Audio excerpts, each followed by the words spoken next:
Okay, good morning then. We will discuss what is knuckle joint and how to design a knuckle joint. Here you can see in the knuckle joint, what is knuckle joint? Knuckle joint is a machine element that is used to transfer a force, right? Linear forces are required to transfer by that use of knuckle joint. So there are three parts of knuckle joint, three components are there. First component here you can see the eye of knuckle joint. Second is nothing but fork, and third is nothing but pin of knuckle joint. Here you can see pin, eye, and fork, right? So what is that? Here you can see the assembly of knuckle joint here by that cross sectional view of assembly of knuckle joint. But you can see that here that eye portion is there, the middle inside that the sorry, outer is a fork portion and inside is a eye portion is there, and in between that two the pin is getting inserted. Here you can see the holes to insert the pin so that it can transfer a linear force P. Yeah, here are the dimensions of that knuckle joint. So what are the dimensions are we will discuss here first. What are the dimensions? And to transmit that P force, P is nothing but force to be transmitted from one shaft to the another shaft. Right? These here there are two shafts that are connected by the with the help of knuckle joint. P is the force transmitted linearly. Linear force only we can transmit by the knuckle joint. Then here are some dimensions. Here we can see small d. You can see here small d is the diameter of pin. That is nothing but outer diameter of pin. Then D1 you can see here. D1 is diameter of pin cap. I will show by the another way. Okay, here D1 is the diameter of pin head. We called it as. Then D, then there are other dimensions like DO, outer diameter, a diameter of outer diameter of that fork section. This diameter is nothing but DO, outer diameter. Then B, B is nothing but thickness of eye. This thickness is called as B, right? And R is the radius, inside radius of that fork. Then A is the thickness of fork, that thickness. Here is also the A, that thickness of fork, right? So this is nothing but the complete arrangement of the knuckle and quarter joint. So I will erase that. Okay, तर next we आवाज will, गेला sir आवाज येत yes. नाही. Okay, next we will discuss how to uh, design a knuckle joint. Before designing any component, we require to identify the forces acting on that component. Here in that diagram, we can see the only one force is acting and the gear and the knuckle joint, that is nothing but the P, and that P force here we can see. After application of that P force to be transmitted, that force is getting reactions at each and every point. So these are nothing but reactions of that P force. Here you can see that in the pin section, there are we can see the forces P by 2 here, P by 2 here, and central middle is a P. That are only the reactions due to the that force P acting on that. Here on the fork section, the force is nothing but P by 2 here, P by 2 here, right? And on the I section, there is only one contact, that is P force is acting at this point. This is exploded view. So by that diagram, we can see how the forces are getting acting on the knuckle joint. So after knowing the forces, we must identify the failure modes, right? So failure modes are nothing but this one. These are the various failure modes acting on the component. So if you want to design a rod is nothing but shaft to be connected. And to design the rod, we have to consider the tensile failure due to the force acting. As the force is acting along the tensile line here, you can see that rod B is there here, and that rod B is acting, it is applied a force of P. That force is acting on the rod P. So due to that force P, the rod will be subjected to the tensile stress. That tensile stress here can be calculated. Diameter D, capital D is the diameter of rod. So tensile stress develop. The simple formula to calculate the tensile stress is nothing but force per unit cross sectional area. So cross sectional area of that rod is nothing but pi by 4 capital D square. Capital D is the diameter of rod. That will be a tensile failure. These are the failure modes we have to find out. Then if you consider about the pin, then the pin will be subjected to the shear failure. So shear failure of pin will be like this. Here you can see the pin will get shear. There will be a double shear. Here is one shear failures. That area will get failed due to the shear, and that second area is nothing but this one that will be get failed due to the shear. Here you can see that shear stress is developed at the surfaces of the pin. Right. So how to find out that shear stress induced in the pin is nothing but tau is nothing but shear stress. Again, the formula is force divided by cross sectional area. So force is nothing but P acting on the pin, and divided by cross sectional area is there is a 2 mention here because there will be a double shear. Two cross sections of the pin are getting sheared off. So 2 times pi by 4 d square. That will be the cross sectional area of that pin. Small d is the diameter of pin. Getting? So this is nothing but the shear failure of pin. So after knowing the pin shear, the next, if you consider about the pin in the eye section pin is there, and due to the in the pin in the eye section, here we can see the pin is getting compressed, right? That compression is nothing but crushing failure of the pin in the eye section only. Eye section is nothing but this one only, right? So l is a length of eye section. So and d here is the diameter of pin. So if the force is P, then the pin will get crushed in the eye section.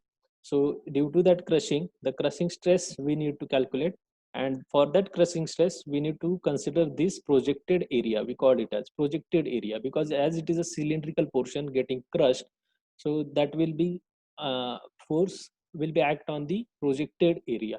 So due to that, the projected crushing failure or crushing stress is calculated by simple again that formula, force divided by area. Here area is taken this area, projected area, L into B into D, right? So this will be the L, that is nothing but the B in section. We can see that instead of L, we can consider here it is nothing but the B. Here I will show what is mean by the B. In that diagram, we can see this B, right? So this B is nothing but there we calculated this area. That will be the L section. L taken in the pin failure in crushing failure of I, that is nothing but the L. So that will be the formula developed is nothing but sigma C is P divided by B into D. Next failure of pin in the fork section. Again, that we consider in the I section. Again, that same crushing failure will be happen in the fork section.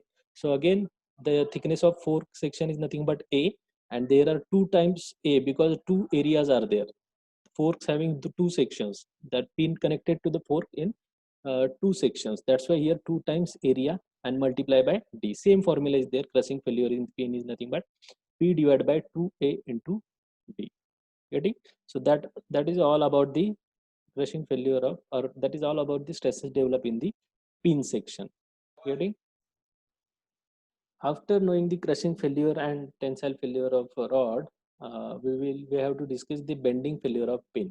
The pin is getting failed by the bending also. So that can be happen, that is bending failure. So how the bending failure occurs like that? So P is the force acting at the center that is divided in 2 components. Here P by 2 and P by 2. Here is the reaction forces P by 2 and P by 2. The pin section is there. Here is the actual load acting on the pin. Here is the actual forces acting on the pin. So you can see that here the P is the force at the middle section, P by 2 and P by 2. That is the gradually reducing or increasing forces, and this is nothing but the one force, surface force is there. That P force here is divided into 2 parts, P by 2 and P by 2, right? And this is nothing but this P by 2 force is acting at the point load. That UDL is converted into point load, uniformly varying load, and this is uniformly distributed load. That all are converted into the point loads like this, right? And by considering these forces acting on the pin is getting converted or will be subjected to the bending failure like that. Here we can see the bending failure equation. Bending failure.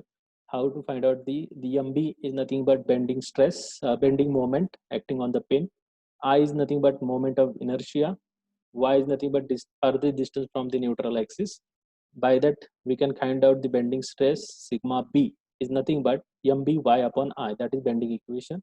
By that bending equation I can find out the bending stress. So by putting all these value, bending moment y value and more area moment of inertia I value, I will get the final bending equation is like this. Sigma b is 32 divided by pi d cube multiply by p by 2 into bracket b by 4 plus a by 3. That is the simple equation of bending in pin. So after knowing the bending failure of pin, we'll go for the tensile failure of eye. There are various failure modes in the eye also and fork also, that we will discuss now. The first failure in the eye is nothing but tensile failure. Here we can see the P is the force acting on the eye and here is the P reaction.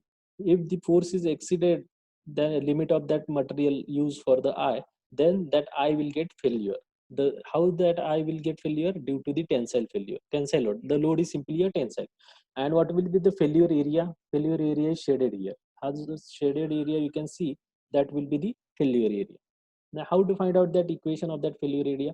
So here are the cross section with the dimensions. B is the thickness of that eye, then do outer diameter, small d is the diameter of pin or inside diameter of eye where the pin is getting inserted, and P is a force acting.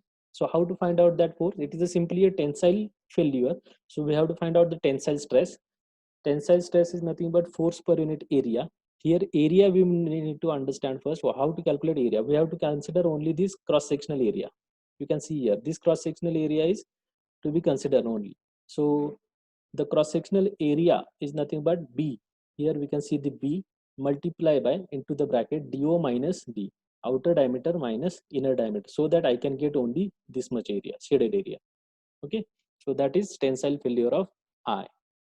Then in the eye section, there will be the shear also.